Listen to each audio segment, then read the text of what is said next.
I got so much motherfucking design on right now. Assalamualaikum warahmatullahi wabarakatuh. Perkenalkan, nama saya Fatima. Di sini saya akan mempresentasikan tentang bab 5, yaitu campur tangan negara dan proteksi terhadap konsumen. Yang pertama, pengertian konsumen, kebutuhan hukum dan perkembangan kesadaran hukum dalam kehidupan bermasyarakat dan bernegara senantiasa berkembang dinamis sejalan dengan perkembangan pembangunan bangsa di segala bidang, sehingga tercapai ketertiban, keadilan, kepastian hukum yang mengarah kepada peningkatan kesejahteraan masyarakat. Nah, adapun tujuan yang ingin dicapai dari perlindungan konsumen, yang pertama, untuk memudahkan konsumen dalam memilih, menentukan barang atau jasa, kebutuhannya, dan menuntut hak-haknya. Yang kedua, menciptakan sistem perlindungan konsumen yang membuat unsur kepastian hukum, keterbukaan informasi, dan akses untuk mendapatkan informasi. Yang ketiga, menumbuhkan kesadaran pelaku usaha mengenai pentingnya perlindungan konsumen sehingga tumbuh sikap jujur dan bertanggung jawab.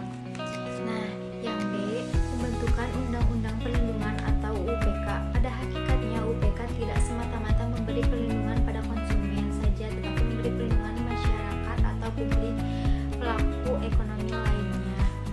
Nah, UPK ini secara mendasar memberikan keseimbangan dalam beberapa hal. Yang pertama, kedudukan pelaku usaha atau pelaku bisnis dengan konsumen. Yang kedua, menyadarkan masyarakat bahwa ada hak-hak sendiri yang dapat dipertahankan dan dimiliki kepada pihak lain. Yang ketiga, menyadarkan kepada pelaku usaha dan konsumen bahwa kedudukan mereka adalah seimbang dengan tidak saling membebani satu terhadap yang lain. Nah, yang C, aspek hukum UPK.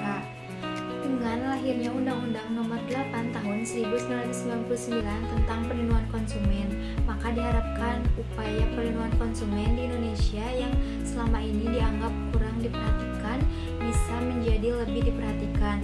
Tujuannya, penyelenggaraan, pengembangan, dan pengaturan perlindungan konsumen yang direncanakan adalah untuk meningkatkan martabat dan kesadaran konsumen dan secara tidak langsung mendorong pelaku usaha dalam menyelenggarakan kegiatan usahanya dengan penuh rasa tanggung jawab.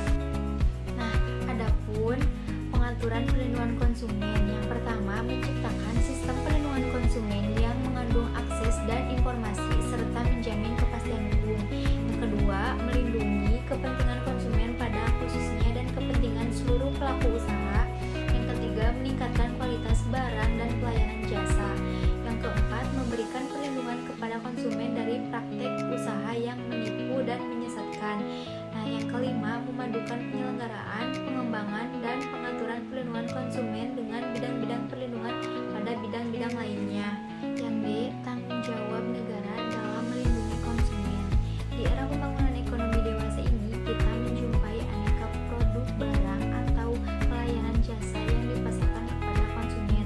Pemasaran dilakukan oleh pelaku usaha melalui penawaran, promosi, dan periklanan. Selain itu, globalisasi yang didukung oleh perkembangan ilmu dan teknologi komunikasi juga telah menawarkan aneka cara orang melakukan transaksi dan meningkatkan transaksi penjualan. Perkembangan ini dapat memberikan manfaat kepada konsumen untuk memenuhi segala kebutuhannya dan kebebasan dalam memilih jenis dan kualitas barang atau jasa. Yang E, produk liability atau tanggung jawab produk. Tanggung jawab produk cacat berbeda dengan tanggung jawab terhadap hal-hal yang sudah kita kenal selama ini. Tanggung jawab produk, barang dan jasa meletakkan beban tanggung jawab pembuktian produk itu kepada pelaku usaha membuat produk atau produsen itu strict liability. Hal ini dapat kita lihat dalam ketentuan pasal 22 UPK tentang perlindungan konsumen yang mengatur bahwa pembuktian terhadap ada tidaknya unsur kesalahan dalam perkara ini menjadi beban dan tanggung jawab pelaku usaha. Nah, adapun unsur-unsur membuktikan perbuatan melawan hukum itu sendiri. Yang pertama, produsen telah melakukan perbuatan melawan hukum. Yang kedua, produsen telah melakukan kesalahan.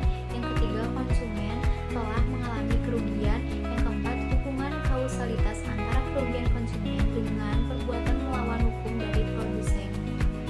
Nah, yang E, strict liability principle atau tanggung jawab mutlak. Kaitan dengan pelaku usaha kerugian yang diderita oleh seorang pemakai produk yang cacat atau membahayakan, bahkan juga pemakai yang turut menjadi korban, merupakan tanggung jawab mutlak pelaku usaha membuat produk itu sebagaimana diatur dalam pasal 19 UU PK.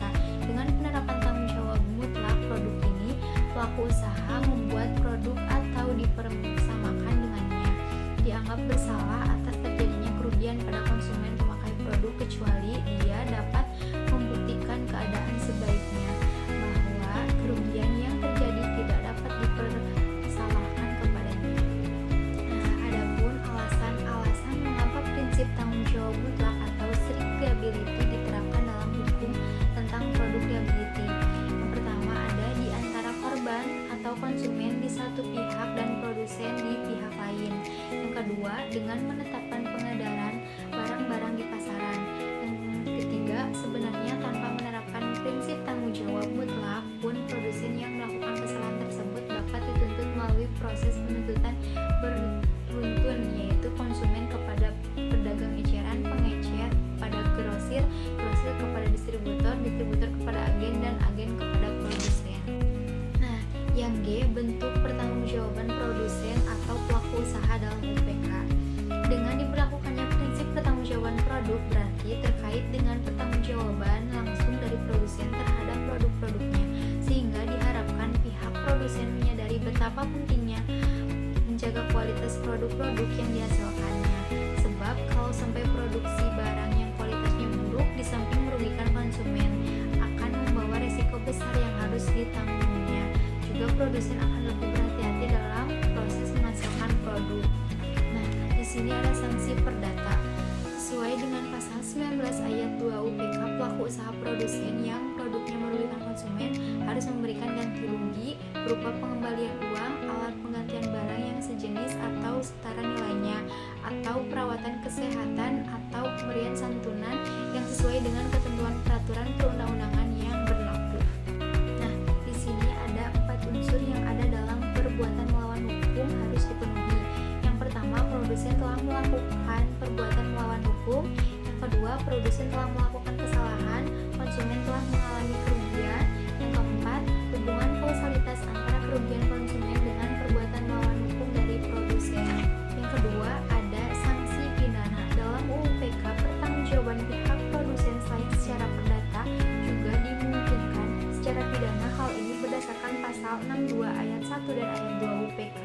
Maka pelaku usaha atau produsen yang melanggar ketentuan-ketentuan sebagaimana yang tercantum dalam pasal 62 tersebut di atas diancam pidana penjara paling lama 5 tahun atau 2 tahun dengan paling banyak denda 2 miliar rupiah atau 200 juta rupiah.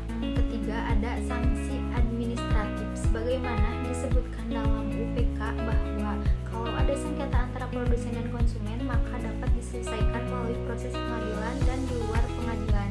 Dalam UPK juga dibentuk Badan Penyelesaian Sengketa Konsumen atau BPSK, yaitu sesuatu badan yang dibentuk oleh pemerintah tiap-tiap daerah tingkat 2 untuk menyelesaikan sengketa konsumen di luar pengadilan.